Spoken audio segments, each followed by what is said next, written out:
Well, hello everybody. It seems to have been a long time since I put out a video, and that would be because it has been. I'm not going to make any excuses, and I'm not going to make any promises. It's just been kind of a crazy late winter, early spring time. So yeah. We're just going to continue on like nothing ever happened, and we were just putting out 3 videos a week. So the channel was kind of transitioning when I quit putting videos up. Not transitioning for permanent, just I got HD, and my doctor says I got 80 of them son of guns. So you all heard that joke. What we're gonna do, I've done a little forging, forge welding, some knife building. We are going to do basically, it's not going to be a forged knife. It's going to be stock removal. Those of you that watch Johnny Arnett have been watching his progress through the community's knives that he's making, and that's the knives he's been showing on that community knife making. That would be stock removal. One of the reasons I'm doing this, and there's nothing wrong with stock removal. If you start with good steel and you work the processes correctly, you end up with a very high quality knife. Is it hand forged? No. Is it going to be a really good knife if you do what you're supposed to? And like I say, you start with good steel. Yeah, it's going to be a darn good knife. So you probably won't be able to see this now that I'm thinking about it. This is, let me get behind the camera, make sure you're going to be able to see this pattern. It's invisible. That's awesome. Nothing like invisible props to make your presentation with. So here's what we started. This is the hand roughed out drawing. This would be called a pattern known as a bowl cutter, and it doesn't want to stay focused, so you get the idea. You saw the little hash marks on there. That was to represent the file. These are made out of farrier's rasps. That's hard to say. So there you go. That's your that's what we're going to do. And one of the reasons I'm going to do stock removal is because it's kind of cool to see the pattern of the rasp in the finished product. I've made some spurs out of rasps, and you want to leave that pattern on there. It kind of coincides with, ties into, you know, they literally use these knives to cut calves and bulls, castrate them, remove their manhoods. So it kind of ties into that whole cowboy culture. And I did make a knife. I didn't get any video of it. I put it on the Facebook page in HUD's Hobby Room. But I call it Idaho Cowboy, and it's designed basically to be an all-around knife that hopefully works in all the situations, kind of like a multi-tool of knives for a cowboy. So as this thing grows, I want it to be not just something that I've produced because I saw it on a TV show, or, you know, I want to purpose build knives, and I'm going to call them something. So we got the Idaho Cowboy. This is generically known as a bowl cutter. I'll figure out another name that's not just bowl cutter, you know, but that does tell you what it is, and it should do what it's meant to do. So I'm going to go out. I'll get the forge set up. I'll get the camera set up. We'll still have to use the forge for the heat, because this is hard hard as woodpecker lips, I'll guarantee you. And we got to anneal this, which is to take the hardness out so that we can start working with this and not just wear out all our sandpaper. And you don't want to work with them hard. So we'll do that. I'll go out and set that up, get you guys set up. See you in a minute. All right, so let's do a little hardness test. Got a regular file. We got our rasp that we're gonna use.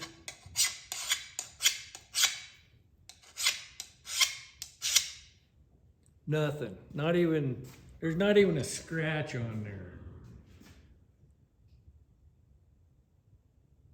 It didn't even shine it up. So I just wanted you to see that, and then we'll look at it after we're done annealing and taking some of the hardness out of this. Let's get that forge fired up, and we'll do just that. Well, I prefer starting my forge with a Boy Scout match. Much, much easier. Get the tongs out of the way. You don't want to leave them by there and then grab them and have them be all hot, because, well, then you get burned.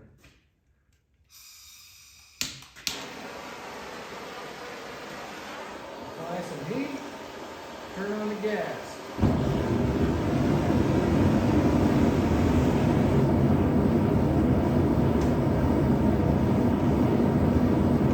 Really no need to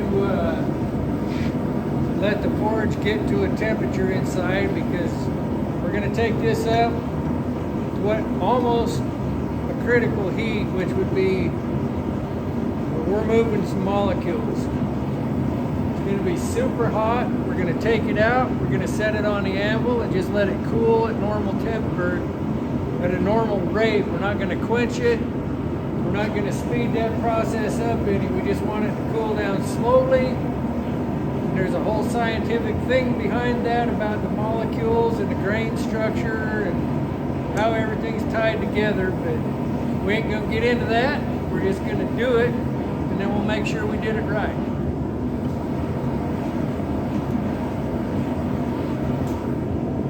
We'll tuck her in there, we'll turn the heat up.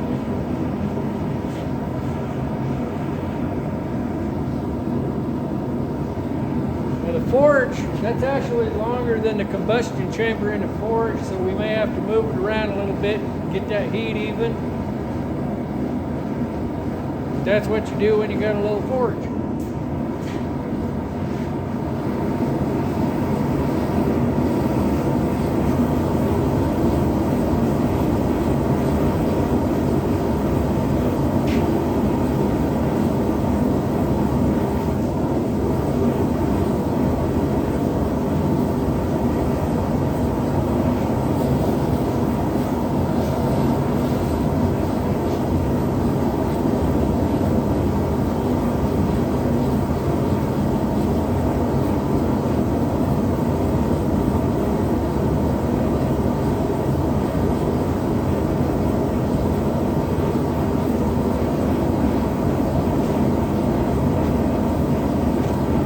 May take a little bit. I'm not going to make you watch the whole thing.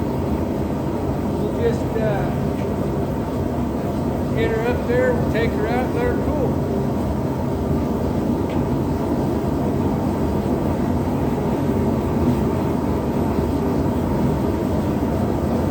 Pretty glamorous life, ain't it? Standing around looking at hot stuff.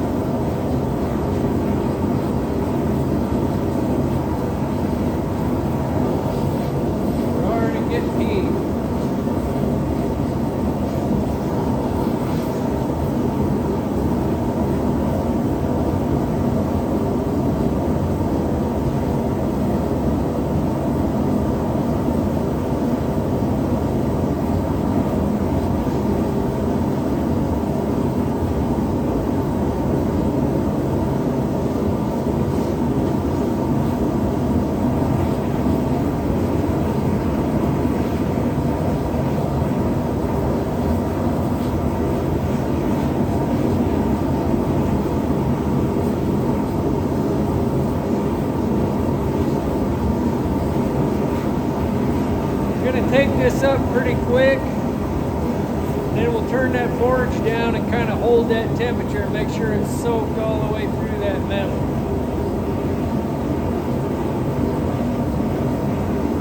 And when I heat treat, in order to harden, I'll try to get that at the temperature I want. And I'll try to hold that for at least 30 minutes. We don't need to do that here, but I do want to let it soak a little bit to make sure we've gotten all the way through.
This take place with something this long, I may not be able to turn it down. We may just have to keep working it in there, try to get that heat even.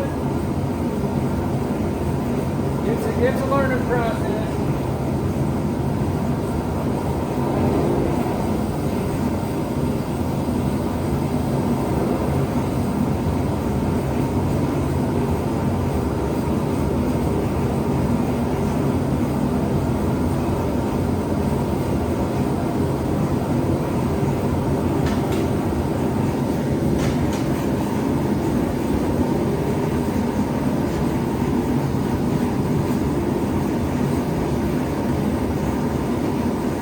Opened up that far end before I started and losing too much heat, so I kind of closed her up.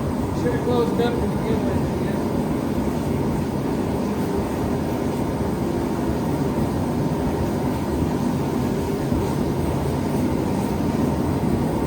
Another thing, a little side note, I'm trying to figure out how to get the carburation right on these burners.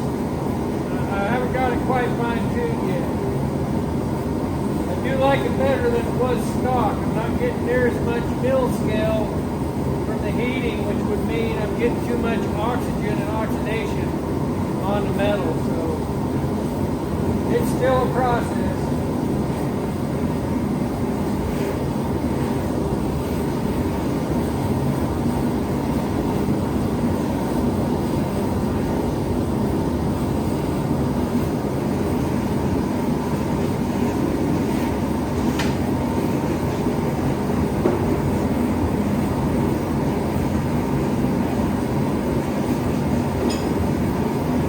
Get warm, we'll lose some plumbing here.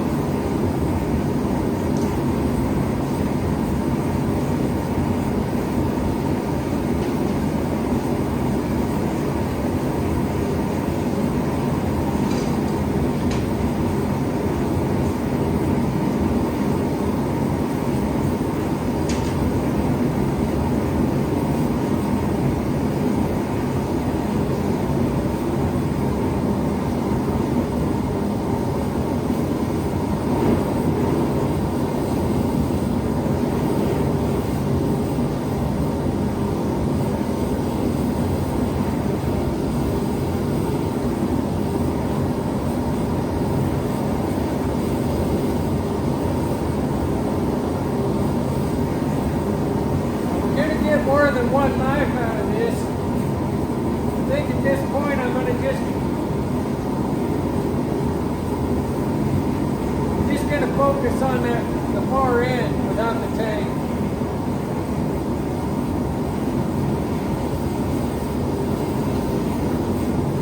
Probably gonna get it all annealed. I want to make sure that far end is.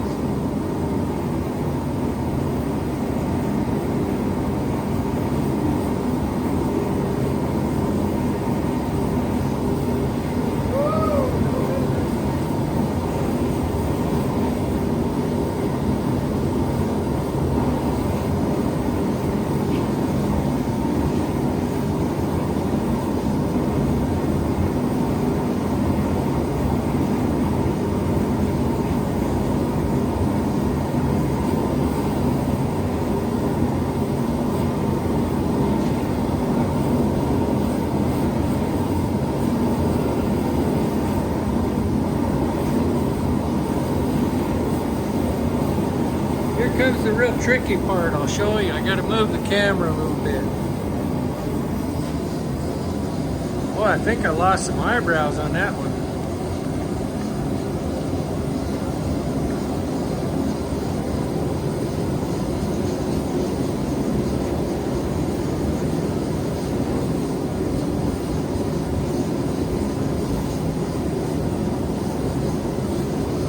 There you go. All of her glory, sitting there hot, and we're going to just let it cool down as it wants. Shut this forge off.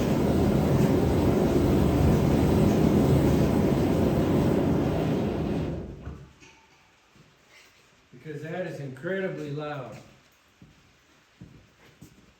We'll give the old tongers a little cooling. There we go. We'll let that cool. I'll come back when we're done, and we'll give that a file check, see what happens.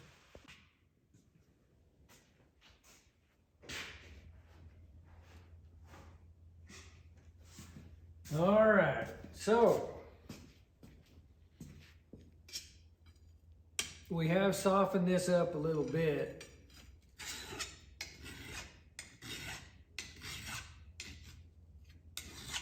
That file is cutting now. In fact, it's cutting pretty good, so let's see what we got here. I'll pull you out.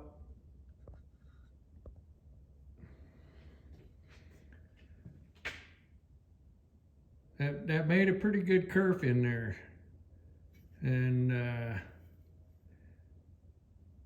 I tested her out a little bit before I put the camera on.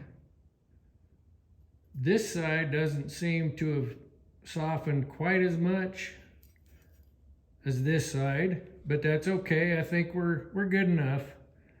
We're gonna give her a go. So next we gotta lay the blade out on here. We're gonna have to flatten these down some.